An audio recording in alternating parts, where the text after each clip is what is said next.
Hey there, I'm Carrie, and welcome back to Of Mice and Men by John Steinbeck. In this video, I'm going to be talking about section 4. Now, I'm going to do some summary first, and then analysis, like the kind of stuff that you might see on an essay question or in a test. I've got timestamps in the video notes, so scroll down, click around, find exactly what it is you need. Okay, before we get into section 4, let's remember where we left off. Section 3 took place in the bunkhouse. It starts with a conversation between George and Slim where we learn more about George and Lenny's history together. We also learn exactly what happened in Weed. Meanwhile, Carlson finally convinces Candy to let him shoot his old sheepdog. Slim gives Lenny one of the new puppies, and Candy, who is very upset about his dog, decides to go in on the farm with George and Lenny. They are interrupted by Curley stopping into the bunkhouse where he picks a fight with Lenny and attacks him. Lenny defends himself and he unintentionally but still seriously injures Curley. He crushes his hand. Slim convinces Curley not to say anything and tell everyone that he got his hand caught in a machine so that George and Lenny don't get fired. And that is where we're picking up. All right, section 4.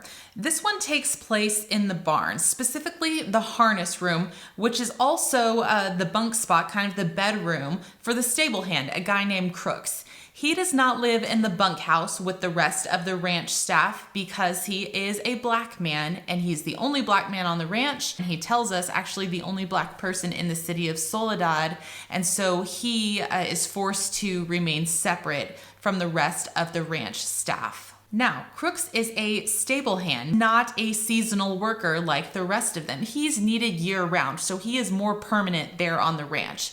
So his bunk has lots more stuff in it. He has some books, he has some personal possessions, and that tells us a little bit more about Crooks and his personal history. The other ranch hands call him Crooks because he has a crooked spine. Whether this is because of a medical condition or because of some kind of accident or some other physical trauma where he was injured, that's not made clear to us. All we know is that he is permanently injured. Well, it's Saturday night on the ranch and most of the guys have gone into town, but not Lenny. He has been left there on the ranch and he's in the barn because he wants to visit the puppy that Slim gave him. While he's in there, he realizes that the light in Crooks's room is on and he walks in to try to make friends. Crooks is pretty apprehensive about this to begin with. He's like, what are you doing in here? No one ever comes in my room. No one comes to talk to me. He's not really sure what Lenny's motives are here. But once they start talking a little bit, he realizes, Lenny genuinely doesn't mean any harm and he's just looking for someone to talk to. He's feeling kind of lonely and he wants to make friends. After they talk a little bit, Crooks starts to realize that Lenny is he's going to forget a lot of what is said to him. So Crooks realizes he can say just about anything he wants. He can confide anything he wants, and he doesn't have to worry about it being repeated. He's also going to be pretty non-judgmental. He's pretty kind-natured. So Crooks decides to unload a little bit. He decides to kind of confide in Lenny and talk about himself. So we learn a lot of his personal history. He's from California originally. His parents actually were landowners. They had a small ranch that he grew up on. So he had family around at one time. And like Lenny, he really likes having someone to talk to. He realizes the effect of loneliness kind of on the human brain. He's like, this isn't good to be isolated all the time. And he wants to have companionship and he's happy to talk to Lenny. Now, he does kind of mess with Lenny a little bit for a second. He's like, what would you do if George didn't come back? What would you do if he abandoned you? What would you do if they decided to put you in a psychiatric hospital or something like that? Lenny is very upset by this and Crooks immediately backtracks. He realizes that is not a safe thing to do, to tease Lenny. And so he apologizes. He's like, I'm sorry. I didn't mean to scare you. I just wanted you to, I was trying to help you understand how I feel. I'm alone all the time. I don't have anyone to talk to. Sometimes I wonder if I'm going crazy. Like I see things out here and I don't have anyone to ask if they're real. Am I dreaming or is this really here? He's kind of hallucinating because he's alone too much. Crooks starts to share some of his personal history with Lenny. He talks about growing up on his dad's farm, and this farm sounds a lot like the farm that George always tells Lenny about, this farm that they're planning on buying. And so Lenny says, like, hey, that sounds like the place where we're going. Crooks rolls his eyes at this. He's like, no, I've seen a million guys come and go from this ranch, and they all think that they're going to buy some land, but they don't. They always go and blow the money on booze or gambling or something or other. Nobody ever gets any land. It's just a dream. Well, about this time, Candy wanders in looking for Lenny, taking Crooks by surprise. And Candy even comments, he's like, this is the first time I've been in your room, and Crooks is sort of confused by all this. He does not really understand why all of this is happening. Candy confirms Lenny's story. Yes, there is a little farm, and yes, we have started the process of buying it. It's really going to happen. And he's Crooks, is kind of swept up in their optimism. He's like, I've never seen anybody actually go for it. I've never seen anybody actually do it. And he starts thinking, he's like, Candy, how would you feel about having someone around, just to kind of cook and clean, I could just earn my keep. I could just kind of help you out. You wouldn't need to pay me or anything. Crooks starts wondering what it would be like to kind of join this team and come along with them and take hold of this dream, this hopeful future. And then Curly's wife arrives, here to interrupt, just like her husband did in the last section.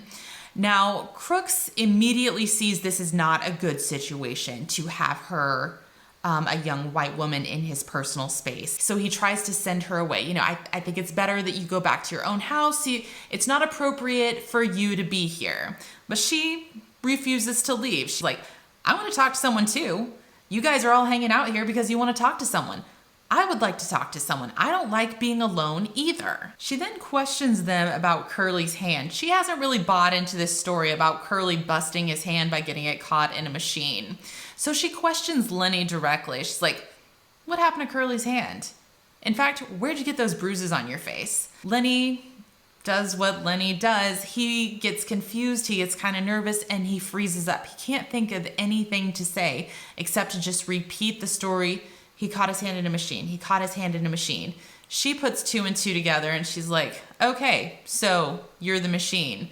Well, you know what? I'm cool with it. I'm kind of glad that you busted up his hand. Candy has kind of had enough at this point. He does not like having her there antagonizing them. And so he's like, you know what? You need to get out. I don't even care if you go to your father-in-law and try to have us fired, because you know what? It doesn't matter what you think. We've got a farm that we're about to buy. We've got a place to go, and we don't care what you try and do to us. She's not really impressed with Candy's threats. She goes on antagonizing all of them until Crooks is just fed up, and he stands up and says, like, you need to leave. I didn't invite you here. I don't want you in here, and you need to go away. This makes her extremely angry, and she threatens to have Crooks lynched. About that time, luckily, Candy hears a noise from outside, and he's like, oh, the other guys are back. Curly's back. You better run back to the house before he realizes that you're gone. Once she leaves, Candy tries to apologize to Crooks. He's like, it wasn't right for her to say that. That was terrible. And Crooks, his response is, what she says is true. At that point, George arrives looking for Lenny, and he's like, what are you guys doing in here? Crooks, if you don't want him in your room, just throw him out. As they're leaving, Crooks calls out to Candy, and he's like, hey, by the way, I was just joking about wanting to come with you guys to that little farm. Like, I don't think I'd want to go to a place like that, so just forget about it. And that is the end of section 4.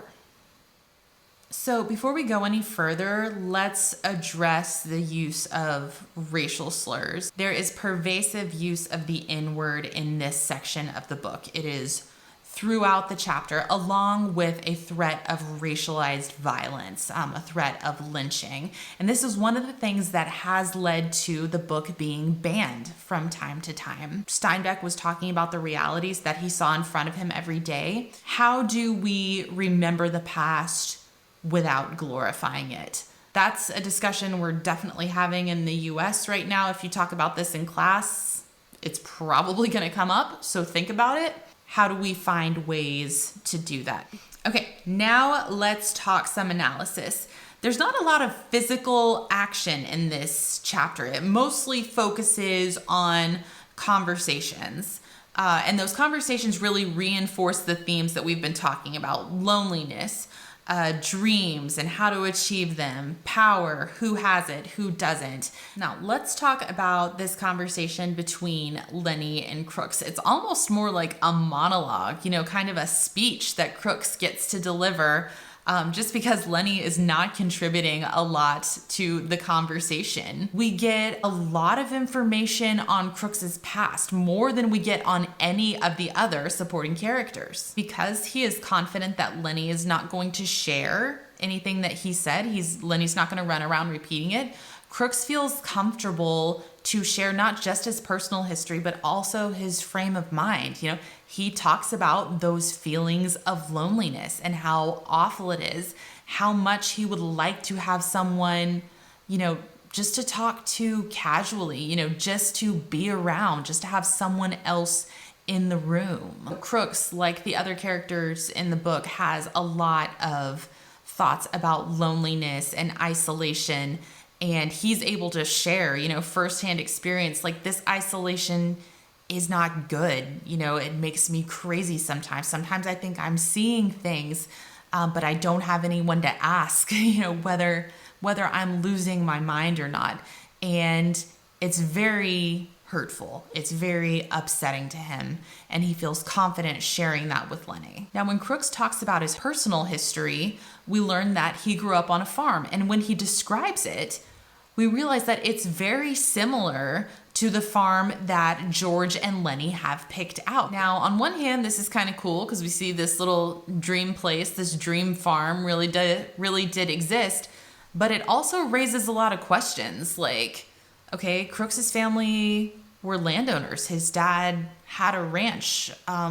So what happened to it? We do have some clues about Crooks's past. They kind of point to what may have happened to Crooks's family's farm. For one thing, he's a skilled laborer. He knows how to work with horses. He knows how to work with mules and other animals. And that is something that you learn. Not just anybody can walk in and start doing that. You need to know what you're doing, or else you're going to endanger yourself and the animals. So he probably learned that on the farm where he grew up. He was there for a long time. Also, the narrator calls Crooks a cripple, and the other guys have named this character Crooks. We never learn his real name. They have named him Crooks because of his crooked spine. Is this because of a medical condition? Or was there an accident that he was involved in where he was injured? Or was there a violent trauma somewhere in his past where he was permanently injured? We don't know.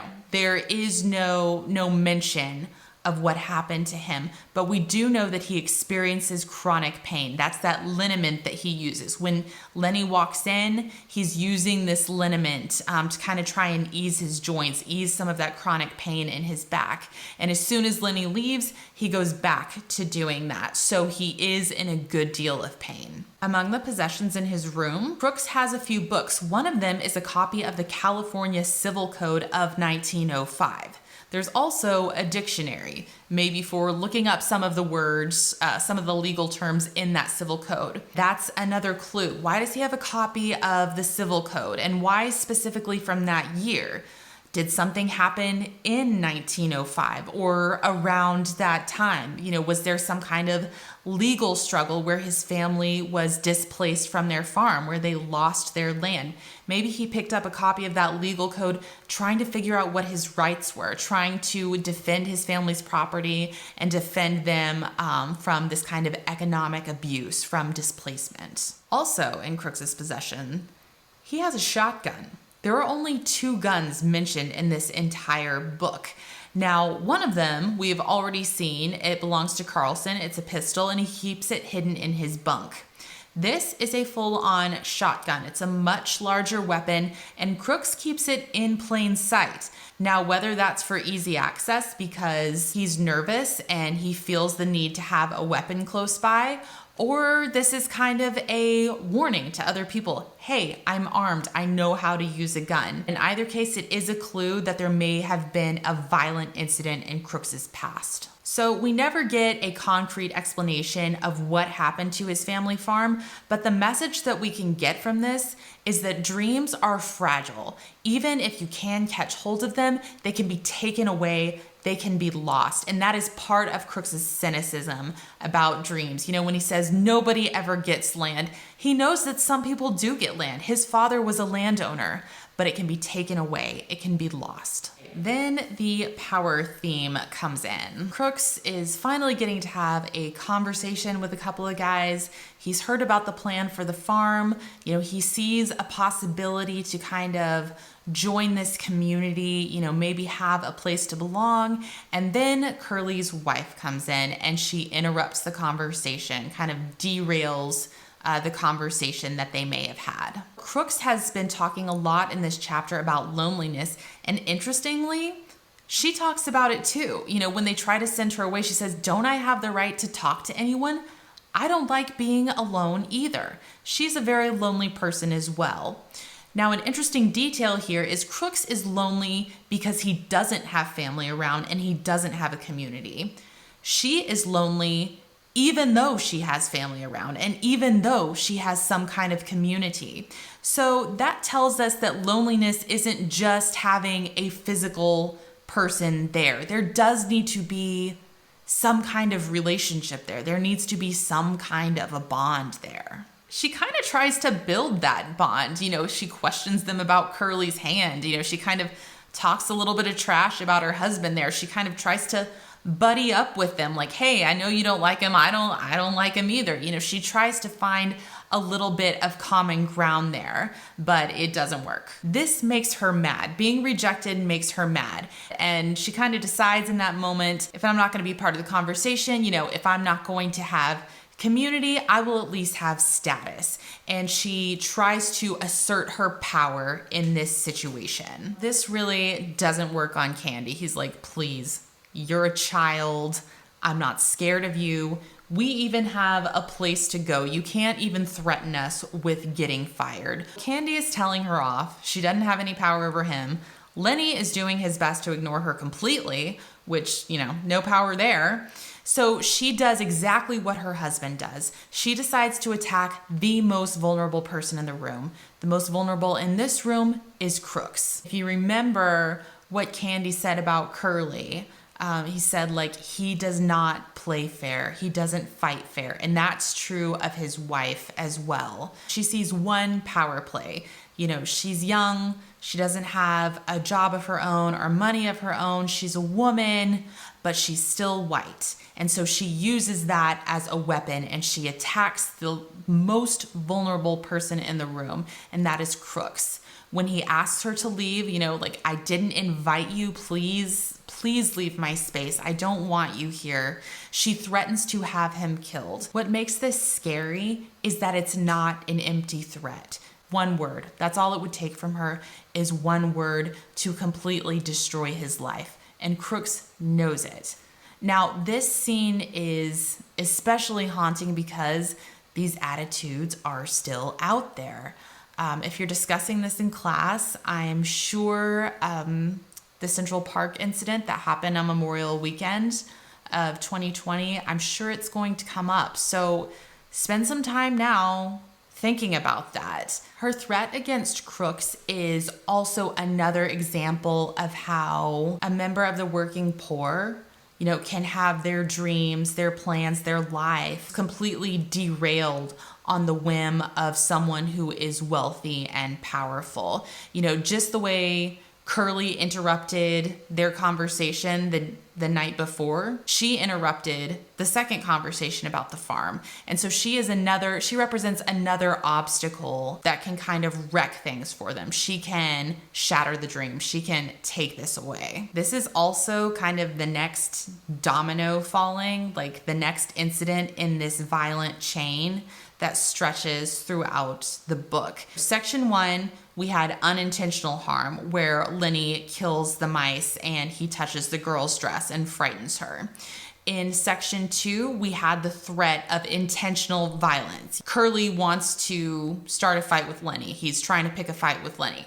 In section 3, we have actual physical violence. Lenny crushes Curley's hand. It's not intentional, but it is serious physical damage. So section 4 comes along and Curley's wife threatens Crooks with lynching. So this is another level up. This is not just Curley saying, I'm going to punch Lenny, like I want to pick a fight with him.